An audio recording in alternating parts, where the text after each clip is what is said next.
শিরকের কারণে অন্তর পাক থাকে না, অন্তর নাপাক হয়। ইয়া আইয়ুহাল্লাযীনা আমানু ইন্নামাল মুশরিকুনা নাজাসুন। আল্লাহ রাব্বুল আলামিন সূরা তাওবার 28 নম্বর আয়াতে কারিমে বলেন, ও ঈমানদাররা জেনে রাখো মুশরিকরা হলো নাজাস, নাপাক। শিরকের কারণে অন্তর নাপাক হয়ে যায়। শিরকের কারণে মানুষ ইলমের উপরে চলে না, ধারণার উপরে ভিত্তি করে চলে। যারা শিরিক করে তারা ওহীর উপরে চলে না, তারা সবসময় ধারণার উপরে চলে। তাদের চলার ভিত্তিটা হলো ধারণা, জন্মের উপরে ভিত্তি করে চলে। এইভাবে শিরকের আরো অসংখ্য ভয়াবহ ক্ষতিকর দিক আছে। আল্লাহ রাব্বুল আলামিন আমাদের সবাইকে শিরকের এই ভয়াবহ ক্ষতিকর দিক থেকে, শিরিক থেকে আমাদেরকে বেঁচে থাকার আল্লাহ রাব্বুল আলামিন তৌফিক দান করুন। সকলে বলে আল্লাহুম্মা আমিন। এবার আসি কিছু সংক্ষিপ্তভাবে ঈমান ভঙ্গের কারণ। ঈমান শিক্ষা যেমন ফরজ, ঈমান ভঙ্গের কারণ শেখাটাও কি ফরজ। ওযু কেমনে করতে হবে এটা শিখা যেমন ফরজ, ওযু কেমনে ভাঙি যায় এটা শিখাও ফরজ। যদি কেউ ওযু করা শিখছে কিন্তু ওযু কেমনে ভাঙে সেটা জানে না, জীবনে একবার ওযু করলে তার আর মৃত্যু পর্যন্ত ওযু ভাঙার সম্ভাবনা নাই। কারণ সে তো ওযু কেমনে ভাঙে সেটাই জানে না। তাহলে একবার ওযু করলে আর কোনোদিন তার ওযু ভাঙবে না, কারণ সে তো ওযু ভঙ্গের কারণ শিখে নেই। এই জন্য ওযু শিখা যেমন ফরজ, ওযু কেমনে ভেঙে যায় সেটা শিখাটাও ফরজ। সালাত শিখা ফরজ যেমন ফরজ, সালাত কেমনে ভেঙে যায় সেটা কারণগুলো জানাটাও ফরজ। প্রত্যেকটি ইবাদতের ঠিক ঈমান আনা যেমন ফরজ, ঈমান কেমনে আনতে হয়, কেমনে রক্ষা করতে হয় এটা শিখা যেমন ফরজ, ঈমান কেমনে ভেঙে যায় এটা শিখাটাও ফরজ। যদি কেউ ঈমান ভঙ্গের কারণ না জানে তাহলে তার কুফরি করার পরেও ঈমান পাকবে না, শিরক করার পরেও ঈমান পাকবে না, বেদাতি আকীদা পোষণ করার পরেও তার ঈমান পাকার কোনো সম্ভাবনা নাই। এই জন্য বাংলাদেশে বলে, এই মিয়া আমি নামাজ পড়ি না কি হয়েছে, আমার ঈমান কিন্তু খুব মজবুত, ঈমান কিন্তু খুব স্ট্রং। মানে সে নামাজে পড়ে না, সালাতের ধারে কাছে না, কিন্তু ঈমানের কোনো ক্ষতি হয় না। অথচ ইমাম বুখারী রাহিমাহুল্লাহ বাব কায়েম করেছেন as-সালাতু মিনাল ঈমান। সালাত ঈমানের অন্তর্ভুক্ত। আল্লাহ রাব্বুল আলামিন সূরা আল-বাকারার 143 নম্বর আয়াতে কারিমায় সালাতকে ঈমান শব্দ দিয়ে বলছেন, ওয়া মা কানা আল্লাহু লিয়ুদিয়া ঈমানাকুম। এই ঈমানাকুম মানে সালাতাকুম, তোমাদের সালাতকে আল্লাহ পাক নষ্ট করেন না। অথচ সালাত কায়েম করে না, ঈমানের কোনো অসুবিধা এই দেশে হয় না, ঈমান ঠিক মতো আছে। তার অর্থ হলো ঈমান কেমনে ভেঙে যায় সেই বিষয়গুলো সে জানে না। ঈমান ভঙ্গের শতাধিক কারণ আছে, 100-এর উপরে ঈমান ভঙ্গের কারণ আছে। তবে আহলুল ইলমেরা কেউ কেউ প্রধানত 10টি কারণ বর্ণনা করছেন, কেউ কেউ আরো বেশি বর্ণনা করছেন, কিন্তু সবগুলো মিলাইলে 100-এর উপরে ঈমান ভঙ্গের কারণ আছে। আমরা কয়েকটা কারণ শুধু আলোচনা করব সংক্ষেপে। একটি কারণ হলো তাহরিমুল হালাল ওয়া তাহলিলুল হারাম, অর্থাৎ হারাম হালালকে হারাম বানানো এবং হালাল হারামকে হালাল বানানো। এই আল্লাহ রাব্বুল আলামিন যেটাকে হালাল করছেন সেটাকে যদি কেউ হারাম মনে করে বা হারাম বানায়, অথবা আল্লাহ রাব্বুল আলামিন যেটাকে হারাম করছেন সেটাকে সে হালাল বানায়, তাহলে তার ঈমান ভেঙে যাবে। আল্লাহ রাব্বুল আলামিন হারাম করে দিয়েছেন সুদ। আল্লাহ পাক স্পষ্ট করে ঘোষণা দিয়েছেন সূরা আল-বাকারার 275 নম্বর আয়াতে কারিমায়, ওয়া আহাল্লাল্লাহুল বাইআ ওয়া হাররামার রিবা। আল্লাহ পাক ঘোষণা দিয়েছেন হাররামার রিবা, সুদকে হারাম করা হয়েছে। এখন কেউ যদি মনে করে না সুদ না খাইলে আজকের জমানা চলা যায় না, সুদকে বিভিন্ন ভাবে আপনার বিভিন্ন অজুহাত দাঁড় করিয়ে এই হারাম জিনিসটাকে যদি কেউ হালাল বানিয়ে নেয়, হালাল মনে করে, তাহলে তার ঈমান ভেঙে যাবে। এইভাবে ইসলামী শরীয়তের যত জিনিস আল্লাহ রাব্বুল আলামিন হারাম করেছেন, এর একটা জিনিসও যদি কেউ হালাল বানায় তাহলে সে ঈমান চলে যাবে, তার ঈমান ভেঙে যাবে।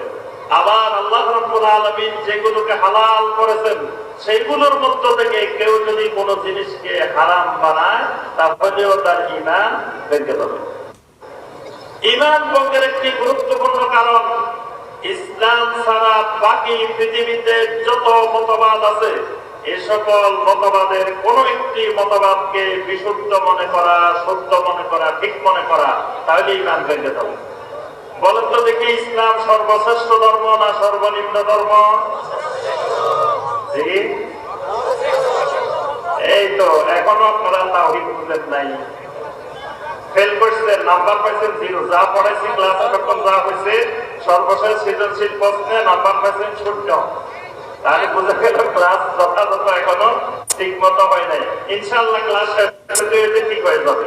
এই দারুজা থেকে যাওয়ার আগে ইনশাআল্লাহ সব ঠিক হয়ে তারপরে আপনারা দেশে বাড়িতে ফেরত যাবেন ইনশাআল্লাহ। আমাদের শাইখেরা আলোচনা করলে আস্তে আস্তে সব পরিষ্কার হয়ে যাবে।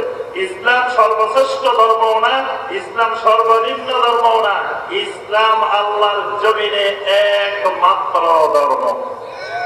আল্লাহ রাব্বুল আলামিন কোরআনে কারিমে সূরা আলে ইমরানের 19 নম্বর আয়াতে কারিমে স্পষ্ট করে বলে দিয়েছেন, ইন্নাদ দীনা ইনদাল্লাহিল ইসলাম। আল্লাহ রাব্বুল আলামিনের কাছে একমাত্র মনোনীত দ্বীন হলো ইসলাম। এখন মুশরিকেরা আপনারে পাইছে জাহেল, যখন দেখছে মুসলিমের ভিতরে জ্ঞান নাই, মুসলিমেরা জাহালতে ভরপুর হয়ে গেছে, এখন মুসলিমদেরকে শিখাই দিছে তোমাদের ধর্মটা 1 নম্বরে, তোমাদের ধর্মটা সর্বশ্রেষ্ঠ। মুসলিম তো খুশি হয়ে গেছে, আরে আমি নামাজ পড়ি আর না পড়ি, হালাল হারাম মানি আর না মানি, কিন্তু আমার ধর্মটা 1 নম্বরে। তাকে খুশি বানাইনি, তারা বাকি সবগুলোকে সিরিয়ালের মধ্যে নিয়ে আসছে। ইসলাম ছাড়া বাকি কোনোটা সিরিয়ালই নেই। এখন যখন সর্বশ্রেষ্ঠ বানাই দেওয়া হয়েছে, তার অর্থ হলো যেটা সর্বশ্রেষ্ঠ আরো কয়েকটা আছে। এটা ইসলাম 1 নম্বরে, আরেকটা 2 নম্বরে আছে, আরেকটা 3 নম্বরে আছে, আরেকটা 4 নম্বরে আছে, আরেকটা 5 নম্বরে আছে। এই সবগুলোকে আপনি স্বীকৃতি দিয়ে দিচ্ছেন, সবগুলোকে সিরিয়ালে ঢুকাই দিচ্ছেন। কত বড় ঈমান বিধ্বংসী জিনিস আপনাকে আমাকে শিখাই দেওয়া হচ্ছে। আল্লাহ পাক সূরা আলে ইমরানের 85 নম্বর আয়াতে স্পষ্ট করে বলছেন, ওয়া মান ইয়াবতাগি গায়রাল ইসলামি দীনান ফালান ইউকবালা মিনহু। ইসলাম ছাড়া অন্য কোন দিন যদি কেউ তালাশ করে, অনুসন্ধান করে, আল্লাহ রাব্বুল আলামিন গ্রহণ করবেন না। তাহলে ইসলাম ছাড়া অন্য কোন মতবাদ, অন্য কোন তন্ত্র, অন্য কোন মন্ত্র, অন্য কোন দিন যদি কেউ বিশুদ্ধ মনে করে, সঠিক মনে করে, তাহলে ঈমান ভেঙে যাবে। আর ঈমান কি হবে? ভেঙে যাবে। 3 নম্বর ঈমান ভঙ্গের যে কারণ, সেটি হলো ওয়াহদাতুল ওজুদ, হুলুলের আকীদা বিশ্বাস করলে ঈমান ভেঙে যাবে। ওয়াহদাতুল ওজুদ বুঝেন? ওয়াহদাতুল ওজুদ হলো জমিনে যা কিছু আছে সব কিছুকে আল্লাহ রাব্বুল আলামিনের অংশ মনে করা।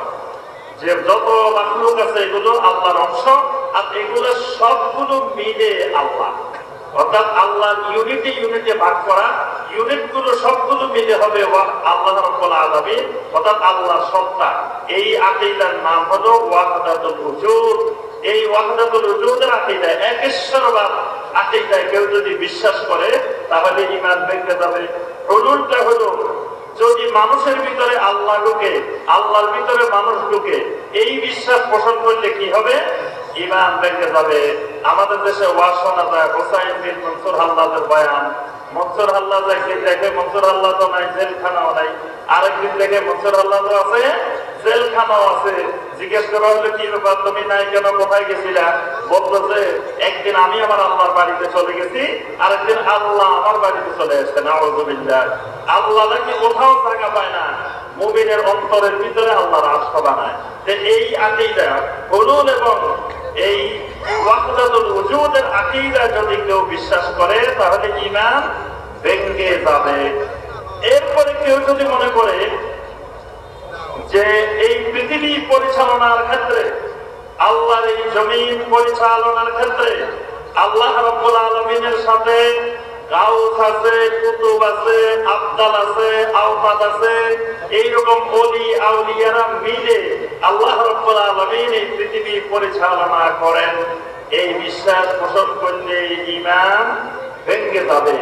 আল্লাহ রাব্বুল আলামিন এই পৃথিবী পরিচালনার ক্ষেত্রে এককভাবে আল্লাহ রাব্বুল আলামিন আসমান জমিন সব কিছু পরিচালনা করেন। আল্লাহ রাব্বুল আলামিন বলেন লাহু মাকালিদুস সামাওয়াতি ওয়াল আরদ। আল্লাহ রাব্বুল আলামিন বলেন ইউদাব্বিরুল আমর, সমগ্র কিছু আল্লাহ রাব্বুল আলামিন এককভাবে নিয়ন্ত্রণ করেন, এককভাবে পরিচালনা করেন।